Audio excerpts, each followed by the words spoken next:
ఓం వసుదేవసుతం దేవం కంసచాణూరమర్ధనం దేవకీ పరమానందం కృష్ణం వందే జగద్గురుం.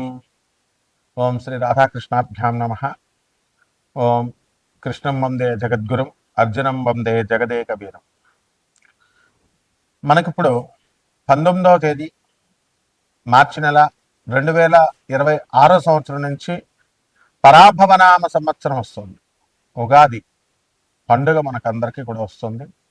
అందువలన మన ఛానల్ సబ్స్క్రైబర్స్కి, ఫాలోవర్స్కి, మన అభిమానులందరికీ కూడా, మన ఛానల్ అభిమానులు అందరికీ కూడా ఉగాది నూతన సంవత్సర శుభాకాంక్షలు.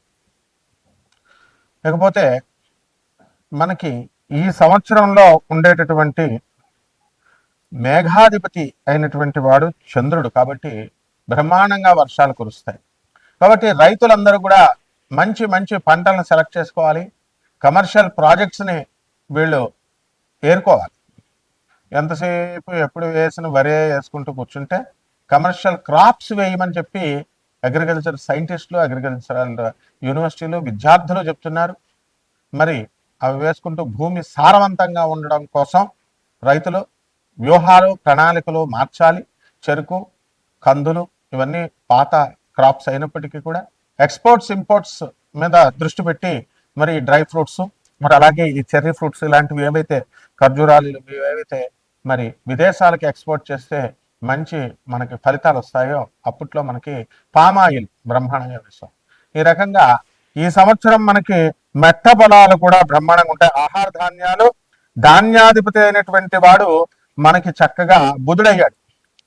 కాబట్టి తెలుపు రంగు పంటలు బ్రహ్మాండంగా పండుతాయి, పెసలు బ్రహ్మాండంగా పండుతాయి, అపరాలు, ధాన్యాలు అంటే కందులు ఇలాంటివన్నీ కూడా బ్రహ్మాండంగా పండుతాయి.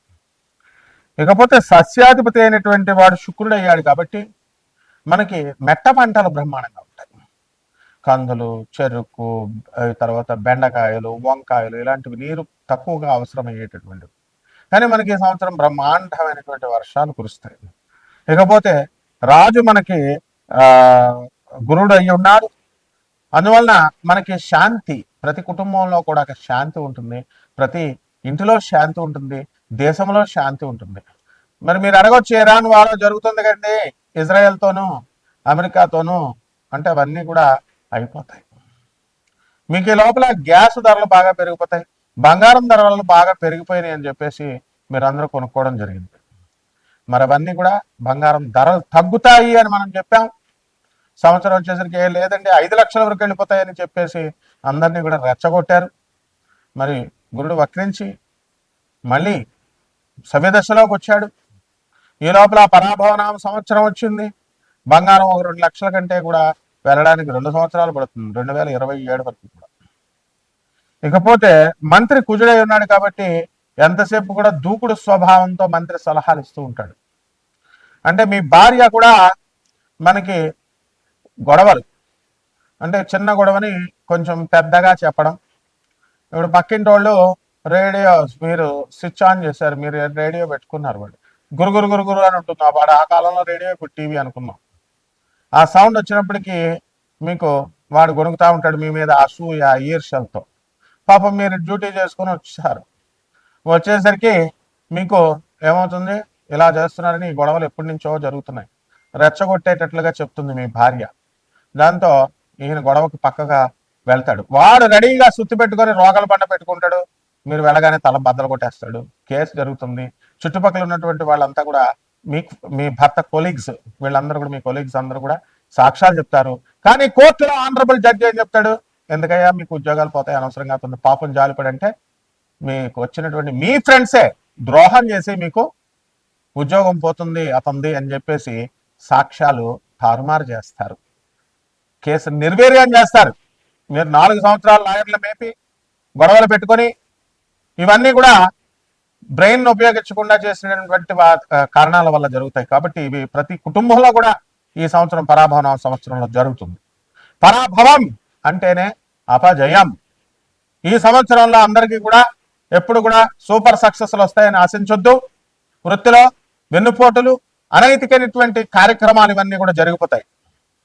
ప్రతి మనిషి కూడా మరి కపట స్వభావంతో ప్రవర్తించడం, ఈ రకంగా మీకు ఈ ప్రాభావనామ సంవత్సరంలో 12 రాసుల వారు కూడా ముందుకు వెళ్తూ ఉంటారు. ఆ తర్వాత సేనాధిపతి చంద్రుడు యుద్ధం చేయవా మొగుడా అని చంద్రుడిని పంపితే వెళ్ళి ఆర్బిట్రేషన్ చేసి నెగోషియేషన్స్ చేసి ఆ తర్వాత మధ్యవర్తిత్వం చేసి మరి యుద్ధాలు కలగకుండా చేస్తాడు. దేశంలోనే కాదు ఇంటిలో కూడా, మీరు ఇళ్లలో కూడా మరి శాంతి అనేటటువంటిది కొంతవరకు వస్తుంది. మరి భార్యాభర్తల మధ్య గొడవలు, 10 మందిని మీరు కొత్తగా పెళ్లి చేసుకొని ఆర్భాటంగా పెళ్లిళ్ళు చేస్తున్నారు, అత్యధికమైనటువంటి కట్నాలు ఇస్తున్నారు. కట్నాలు ఇవ్వడం నేరం, తీసుకోవడం నేరం అని చెప్పి చట్టం చెప్తున్నా సరే అదే పోలీస్ ఆఫీసర్లు, అదే ఆనరబుల్ జడ్జెస్, అదే లాయర్లకు కూడా తప్పడం లేదు ఈ యొక్క కట్నాలు ఇవ్వడం, కట్నాలు తీసుకోవడం. మరి చట్టాన్ని ఇంప్లిమెంట్ చేసే వాళ్ళే ఏం చేయలేకపోతున్నప్పుడు సామాన్య మానవుడు ఆర్భాటంగా కళ్యాణ మండపాలు 15 లక్షలు తీసుకోవడం, తర్వాత 52 వంటకాలంటూ బిల్డప్లు ఇస్తూ పక్కింటి వాడు పెట్టాడు మేము కూడా పెట్టాలి అని చెప్పి బిల్డప్ల కోసం వెళ్ళి అప్పుల పాలైపోతారు. మరి ఆ కాపురాలైనా నిలబడుతున్నాయంటే 10 మందిలో 8 కాపురాలు గొడవలతో కొట్టుకు చచ్చిపోతున్నారు. విడాకులకి, డైవర్స్లకి, కోర్టులకి వెళుతున్నారు. పోనీ ఆ కోర్టులో ఏమైనా వెంటనే మనకి ఏమైనా జడ్జిమెంట్స్ వస్తాయా అంటే మనకి అవి జడ్జిమెంట్స్ రావు, బెంచ్ మీదకే రావు. హైకోర్టులో వేసుకున్న కేసులు ఎన్నో సంవత్సరాలు పెండింగ్లో ఉన్నాయి. ఒక పక్క జనాభాతో పెరుగుదలతో కాంపిటీషన్ ఎక్కువైపోయి విద్యార్థులకి, యువతకి ఉద్యోగాలు లేవంటే మన గౌరవనీయులైనటువంటి చంద్రబాబు నాయుడు గారు మరి ఇంకా కనండి పిల్లల్ని, మేము 3వ కంటాము, మీరు కంటే కనుక ఖచ్చితంగా మేము 25,000 రూపాయలు ఇస్తాము, అలాగే జనాభా ఉండాలి అని చెప్పడం ఆయన మంచి ఉద్దేశంతో చెప్పినప్పటికీ కూడా ఇక్కడ నిరుద్యోగుల కాంపిటీషన్ అనేటటువంటిది విపరీతంగా పెరిగిపోతుంది. కాబట్టి దీనికి ప్రత్యామ్నాయ మార్గం మనం ఏం చేయాలి అంటే కాంపిటీషన్లో మనం నిలబడాలి, అడ్వాన్స్మెంట్ అవ్వాలి. అడ్వాన్స్మెంట్ ప్రతి విషయంలో కూడా కావాలి. టెక్నాలజీ పరంగా అడ్వాన్స్మెంట్ అవ్వడమే కాదు, ఆర్టిఫిషియల్ ఇంటెలిజెన్స్ వచ్చేసింది. మరి ఈ ఆర్టిఫిషియల్ ఇంటెలిజెన్స్ తో మనం అందరం కూడా సాఫ్ట్వేర్ ఇంజనీర్లు అందరినీ కూడా పనితీరు బాగాలేదు, పనితీరు టాస్క్ ఇచ్చినటువంటిది మీరు సరిగ్గా చేయలేకపోతున్నారు అనేటటువంటి కేవలం ఆ ఒక్క కారణాన్ని చెప్పే దమ్ము, ధైర్యం మేనేజ్మెంట్కి లేకుండా లే ఆఫ్లు, మాకు ప్రాజెక్ట్స్ లేవని చెప్పేసి మిమ్మల్ని పక్కకు తప్పించడం ఇలాంటివి జరుగుతాయి. ఇవన్నిటికీ కూడా ఆర్టిఫిషియల్ ఇంటెలిజెన్స్ బ్లేమ్ చేయకుండా మరి మనం ఏం చేయాలి అంటే కన్యారాశి, ఈ కన్యారాశి వారికి అందరికీ కూడా గత సంవత్సరం కంటే పరాభవనామ సంవత్సరంలో చాలా బ్రహ్మాండంగా ఉంది మీకు. మరి మీకు సంబంధించినటువంటి ఆస్తులన్నీ కూడా భర్త అమ్మేయడము ఇలాంటివన్నీ గతంలో జరిగినాయి. మళ్ళీ తిరిగి కలుసుకోవడం జరిగింది పిల్లల విషయమై, వాళ్ళ విద్య, వాళ్ళ చదువుల విషయమై. మరి ఈ రాశి వారంతా కూడా ఈ సంవత్సరం అంతా కూడా అంత సంతుష్టకరంగా ఉండరు, ఎందుకంటే సప్తమంలో ఉన్నటువంటి శనిగ్రహము మొత్తం ఈ సంవత్సరం అంతా కూడా ఉంటుంది. కాబట్టి ఏదో రకమైనటువంటి ఆలోచనలు, నిస్సారము, నిర్వీర్యత, నిరాశ అనేటటువంటిది ఉంటుంది. అలాగే షష్ఠస్థితిగతుడైనటువంటి రాహుగ్రహ ప్రభావం వలన మీరు విదేశాలకు వెళ్ళడం జరుగుతుంది, శత్రువులపై ఆధిపత్యం జరుగుతుంది, ప్రణాళికలు వేసుకోవడం జరుగుతుంది. అయితే ఈ రాశి వారంతా కూడా మొండివాళ్ళగా తయారైపోతారు. మీరు చెప్పిందే వేదం అనేటట్లుగా ఇతరులు మేము మాట వినమాలని చెప్పేసి ఫ్యామిలీలో మీ ఆధిపత్యం బాగా పెరిగిపోతుంది. ఇప్పటికే భార్యాభర్తల మధ్య కొట్లాటలు ఇవన్నీ కూడా ఉన్నాయి. మరి ఇవన్నీ కూడా ఒక తారాస్థాయికి అనేటటువంటి వచ్చిన సందర్భంలో మీరు తెలివిగా, బుధుడు అర్ధశుభుడు అనమాట. ఈయనప్పుడు కూడా అటు చెడ్డ వాళ్ళతో ఉంటే చెడుగా అయిపోతాడు, మంచి వాళ్ళతో ఉంటే మంచిగా అయిపోతాడు. కాబట్టి వెంటనే మీరు ప్లేట్ మార్చేసి మళ్ళీ కాపురాలు చేసుకోవడం అనేటటువంటిది జరుగుతుంది.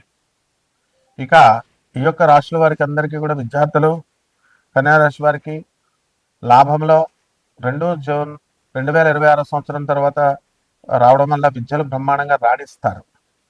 అలాగే అక్టోబర్ నెల నుంచి జనవరి 5వ తారీఖు వరకు కొంచెం జాగ్రత్తగా ఉండాలి. సెక్యూరిటీలు, షూరిటీలు ఇతరులకు పెట్టకూడదు. మీ బంధువులైనా మీ ఫ్రెండ్స్ అయినా అలా పెట్టినట్లయితే వాళ్ళు తీర్చరు. తర్వాత మీరు కోర్టు ప్రాబ్లమ్స్లోకి వెళ్ళడం అనేటటువంటిది జరుగుతుంది. జ్యోతిషం చెప్పండి అంటారు, మీ అక్క చెల్లెళ్ళు, మీ ఫ్రెండ్సే ఎవరు మీకు అప్పులు ఇచ్చినటువంటివి షూరిటీలు పెట్టొద్దు అంటాం, అయినా మానేస్తారా మీరు మేము చెప్పామని? నో, ఇస్తారు. That is called as destiny. వాళ్ళు ఎగ్గొడతారు. మీ పోనీ మీ అక్క చెల్లెలు మీ శ్రేయస్ కోసం చూసుకొని చూడాలి కదా, ఎగ్గొడతారు. ఏంటి వీడికి ఇచ్చేదిలే అన్నట్టు. మరి డెస్టినీని మార్చగలుగుతారా మీరు? మార్చలేదు. చెప్పకపోతే చెప్పలేదంటారు. కాబట్టి పరిహారాలు ఏం చేసుకోవాలంటే మీకు కుజ జపం చేసుకోండి, కుజ స్తోత్రాలు చదవండి, కుజుడికి కిలోంపావు కందుల్ని, ఎరుపు రంగు వస్త్రాలు ఇచ్చి పేద బ్రాహ్మణికి దానం చేసుకోండి. మంగళవారం నాడు ఉదయం 9 గంటలకి దశమహావిద్యల్లో ఒకటైనటువంటి మహాకాళి అమ్మవారి కానీ, త్రిపురభైరవి అమ్మవారి యొక్క హోమాన్ని కానీ, ఆమె యొక్క మంత్ర జపాన్ని కానీ చేసుకోవడం ద్వారా బ్రహ్మాండంగా ఉంటుంది. శుభమస్తు.